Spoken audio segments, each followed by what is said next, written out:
नमस्कार मेरे प्रिय मित्रों, यूपी टेट एग्ज़ाम के लिए एसएसटी जूनियर लेवल की आप लोगों को कराने वाला हूं।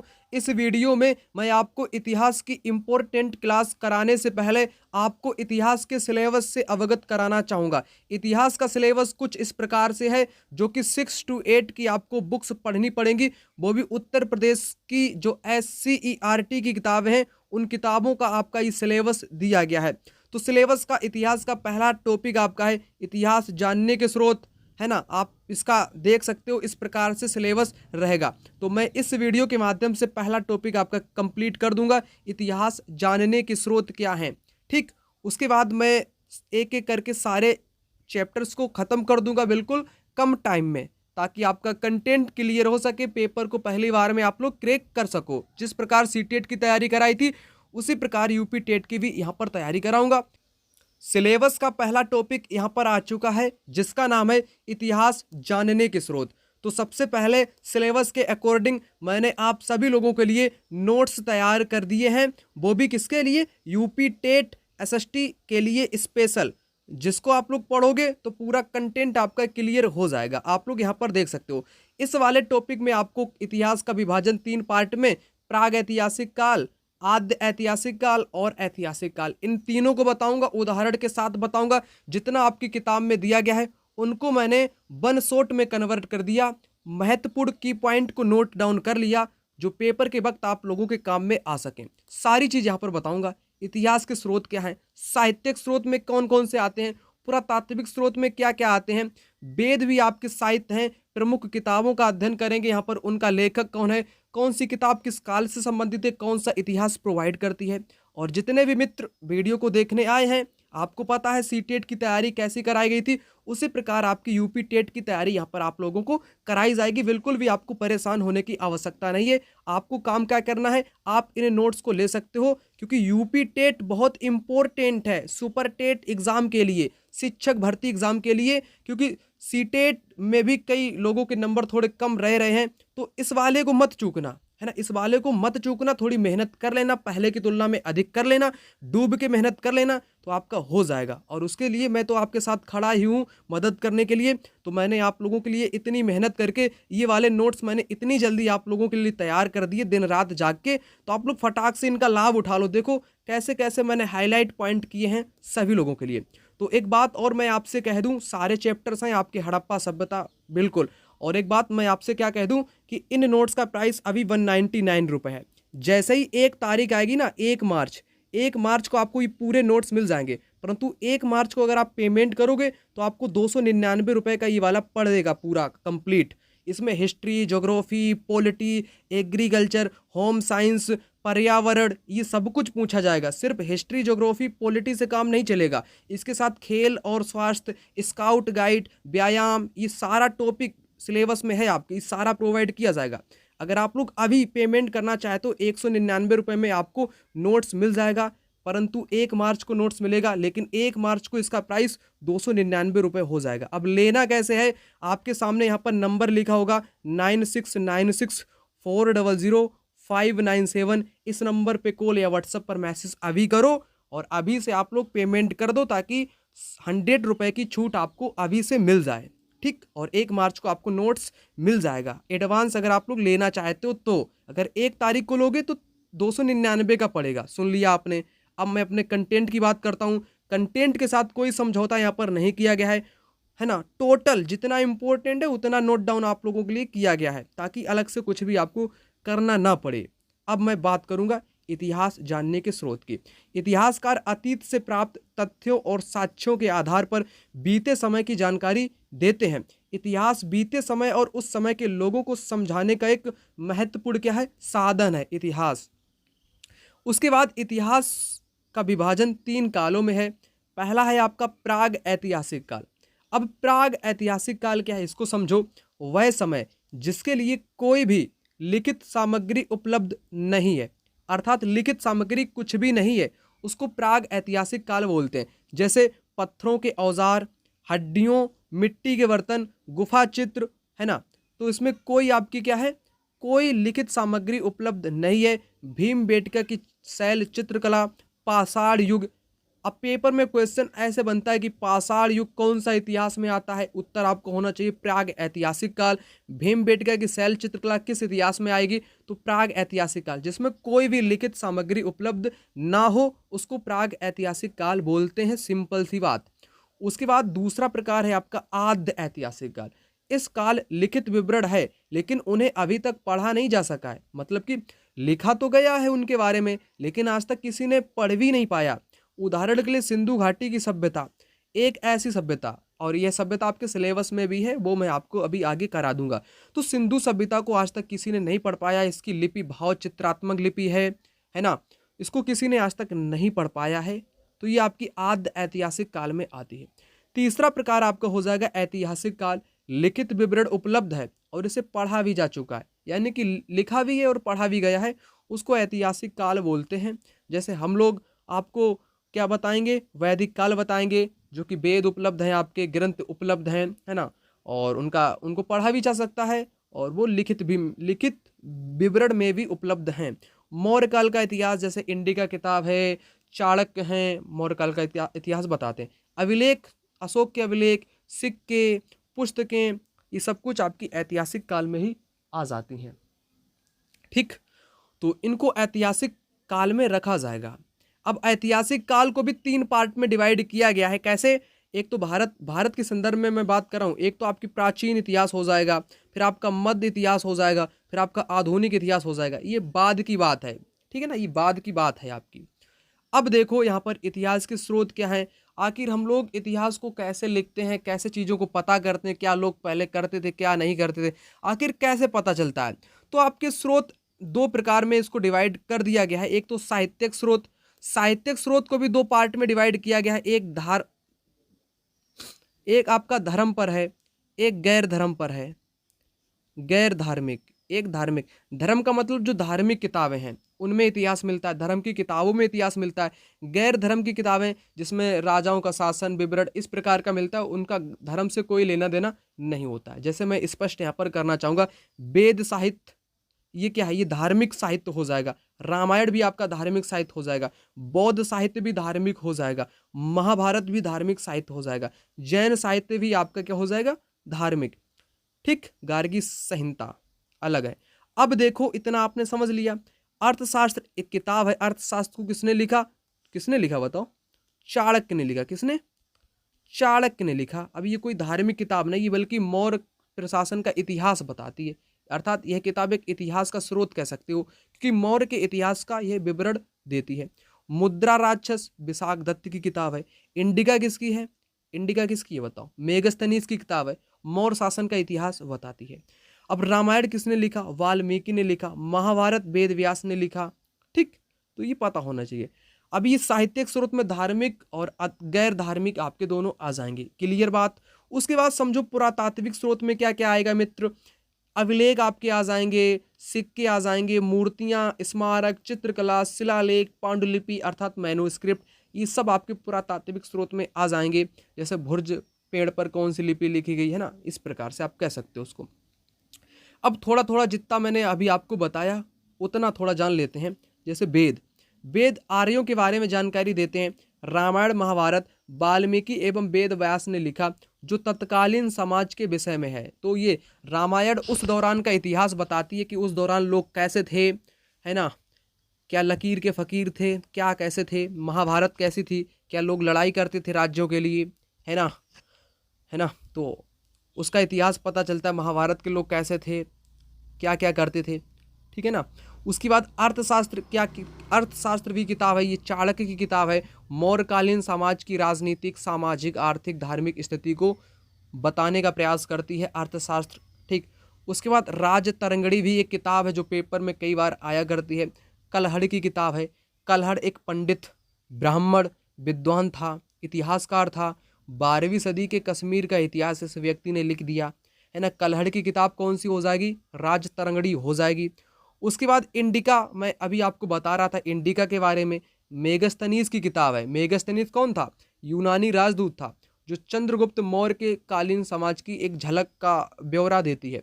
इंडिका किताब क्या बताती है, इंडिका किताब चंद्रगुप्त मौर्य के शासन का विवरण देती है, बहुत सारा विवरण देती है। एक फायान आपका कौन सा, चीनी यात्री। जो यात्री है वो भी इतिहास बताने का काम करते हैं। जैसे चीनी यात्री गुप्त काल में आपका आया फायान, ह्वेनसांग हर्षवर्धन के काल में आया। अब कई लोग कंफ्यूज हो जाते हैं, हर्षवर्धन के काल में कौन आया, फायान आया या ह्वेनसांग आया। तो इसमें हा है, इसमें भी हा है, इस ऐसे भी समझ लो। और ह्वेनसांग को स्वयं सांग भी लिखा जाता है, ऐसा भी लिखा जाता है। इसको बड़ा कन्फ्यूजन है भाई। स्वयं ऐसा भी लिखा जाता है, इसको ह्वेन भी लिखा जाता है। ये दोनों चीज़ें क्या हैं, सेम टू सेम है, एक ही समझना। हर्षवर्धन के शासनकाल में आया था। ठीक। उसके बाद कुछ इंपॉर्टेंट पॉइंट है। महाभारत विश्व का सबसे बड़ा महाकाव्य है। धर्मेतर साहित्य धार्मिक साहित्य से बिल्कुल भिन्न है। अभी मैं क्या बता रहा था, पॉइंट समझा करो। ठीक। धर्मेतर का मतलब गैर धार्मिक, क्या गैर धार्मिक। जैसे अर्थशास्त्र किताब हो गई, इंडिका किताब हो गई, ये धर्मेतर हो जाएगा। धार्मिक साहित्य जैसे वेद पुराण, गीता, महाभारत, रामायण, है ना, जैन साहित्य, बौद्ध साहित्य, है ना, ये आपका धार्मिक साहित्य हो जाएगा। ये दोनों बातें अलग है, धर्मेतर साहित्य और धार्मिक साहित्य ये भिन्न चीज़ें हैं। ठीक। अब उसके बाद एक महत्वपूर्ण पॉइंट है, लंदन में स्थित ब्रिटिश म्यूजियम विश्व का सबसे बड़ा संग्रहालय है। पेपर में आ सकता है कि विश्व का सबसे बड़ा संग्रहालय कौन सा है, तो लंदन में स्थित ब्रिटिश म्यूजियम सबसे बड़ा संग्रहालय आपका हो जाएगा। उसके बाद गुप्त शासक कुमार गुप्त को मुद्रा पर घुड़सवारी करते हुए दिखाया गया है। ठीक। ये इंपॉर्टेंट पॉइंट हो सकता है कि किस शासक को मुद्राओं पर घुड़सवारी करते हुए दिखाया गया है, तो गुप्त शासक है या आपका एक कुमार गुप्त, उसको दिखाया गया है। उसके बाद लुम्बिनी अभिलेख है आपका, एक क्या है, लुम्बिनी अभिलेख है, किसका है, अशोक का है।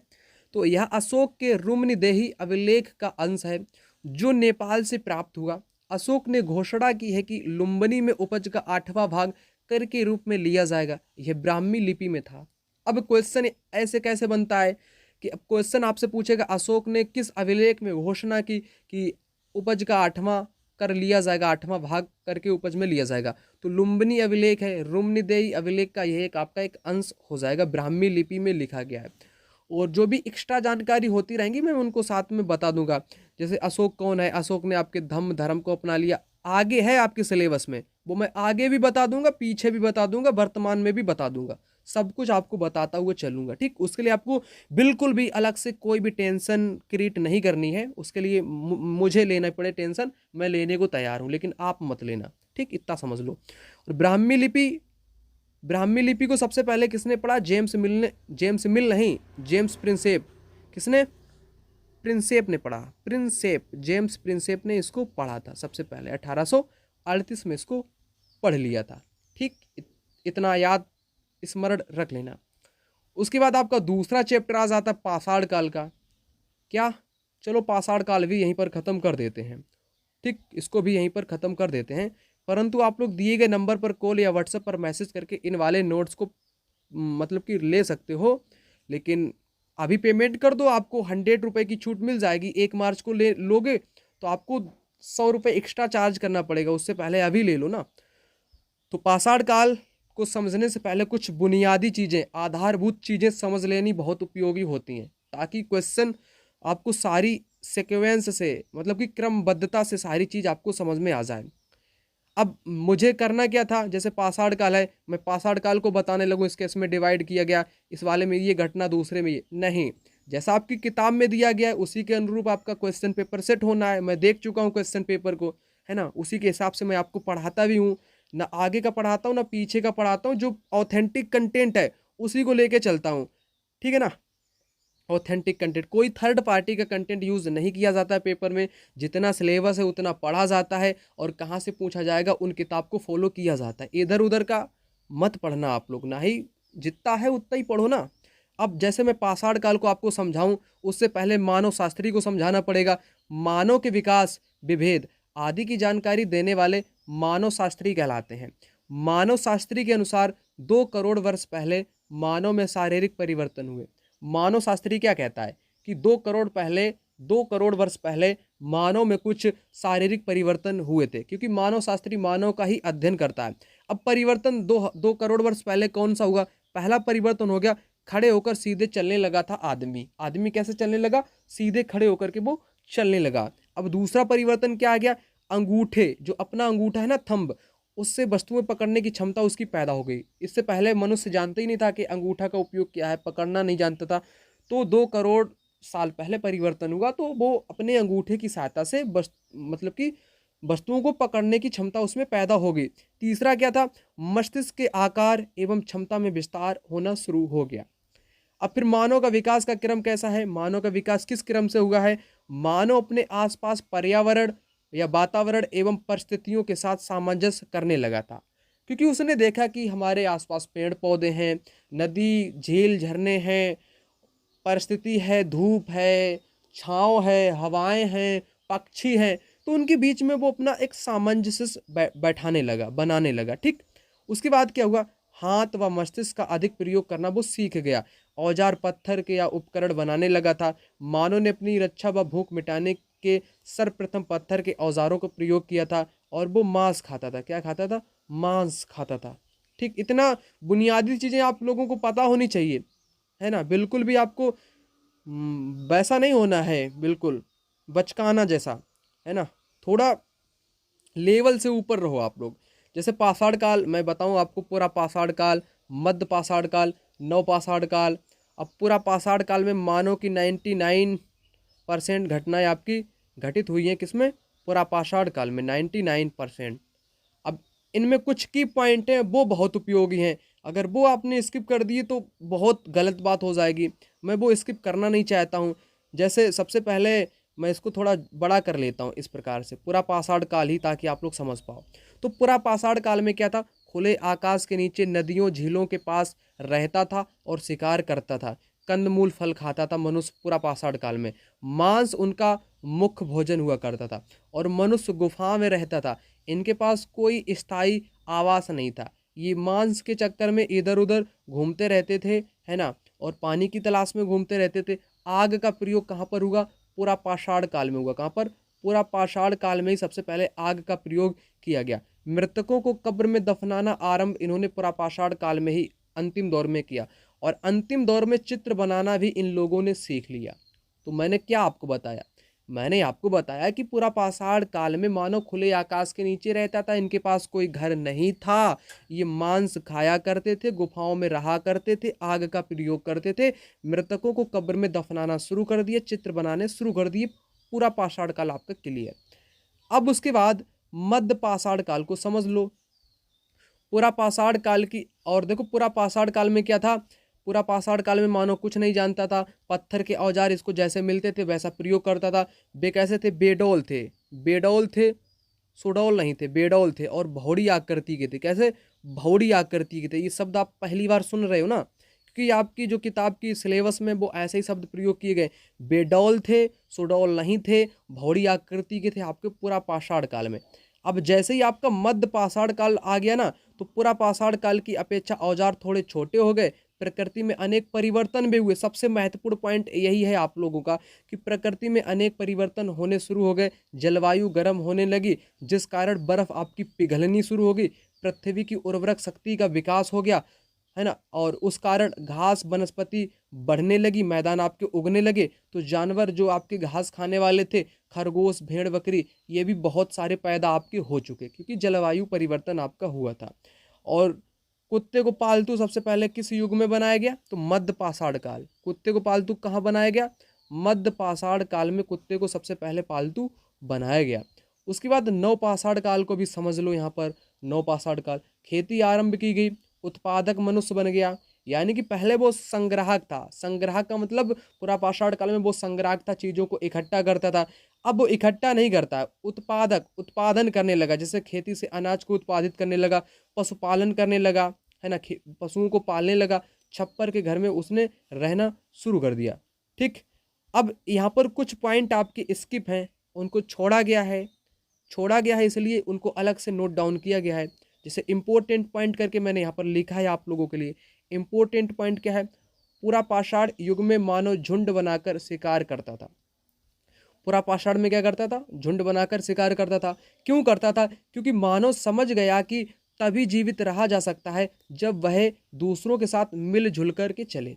सहयोग की भावना पूरा पाषाण काल में विकसित हुई। अब पेपर में क्वेश्चन बनेगा कि मनुष्य में सहयोग की भावना किस काल में विकसित हुई, किस पाषाण काल में, तो तो यह आपके पुरापाषाण काल में ही विकसित हुई थी। अब उसके बाद पॉइंट को समझो आप लोग, पुरापाषाण युग में हड्डी के औजार बनाना इन लोगों ने शुरू कर दिए थे। और औजार की आकृति सुडौल नहीं थी, बेडौल थी। सुडौल नहीं थी, कैसी थी? ये लोग जानते नहीं थे कैसे काटना है, क्या करना है। पुरापाषाण काल में जैसा मिल गया वैसा इस्तेमाल करने लगे ये पत्थर के औजार का। सुडौल नहीं थे, बेडौल थे और भौरी आकृति के थे। आकृति भी ऐसी टेढ़ी मेढ़ी थी, उसको भौरी आकृति बोलते हैं। अब इसी युग में इन लोगों ने आग की भी खोज कर ली। किस युग में? पुरापाषाण युग में। ठीक। उसके बाद मध्य पाषाण काल का है। मध्य पाषाण काल में मानव संग्राहक बना, उसने संग्राहक बन गया था। और कुत्ते को भी पालतू उसने मध्यकाल में ही बनाया। और मध्यकाल में उसने मानव ने उगे अनाज एकत्र किए। मानव ने देखा कि यार ये अनाज क्या है, उनको अनाज के दाने मिले और इसने अनाज को क्या कर दिया, इकट्ठा किया। फिर उसके बाद गीली मिट्टी के साथ इसने उपजाना शुरू कर दिया।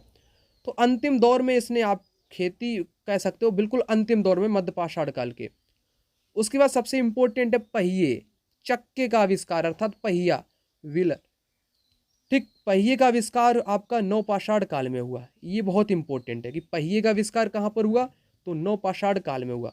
अभी सारी पॉइंट नवपाषाण के बारे में आपको बताऊंगा, नवपाषाण काल के बारे में। नवपाषाण काल के बारे में क्या है? नए कौशल का विकास, मूंज की टोकरी बुनना शुरू, चटाइयाँ बनाना शुरू हो गया, बर्तनों पर नक्काशी शुरू, चित्रकारों में रंगों का प्रयोग। अब पेपर में बनेगा कि चित्रकारी में रंगों का प्रयोग किस युग में हुआ, तो आपका जवाब हो जाएगा नवपाषाण काल युग में। कताई करना, जानवरों के बालों से कपड़ा बनाना, शवों को दफनाने के साथ साथ खाने पीने की चीज़ें, बर्तन, हथियार। इन लोगों का विश्वास था कि मरने के बाद व्यक्ति इनका उपयोग करेगा। लोगों में इतनी समझ नहीं थी कि मौत के बाद उनके साथ ये लोग सामान को भी दफनाते थे। सोना चांदी सब जो उस समय प्रचलित था, उसको ये लोग दफना देते थे। बर्तनों को, जो कीमती पत्थर थे, उनको दफना देते थे।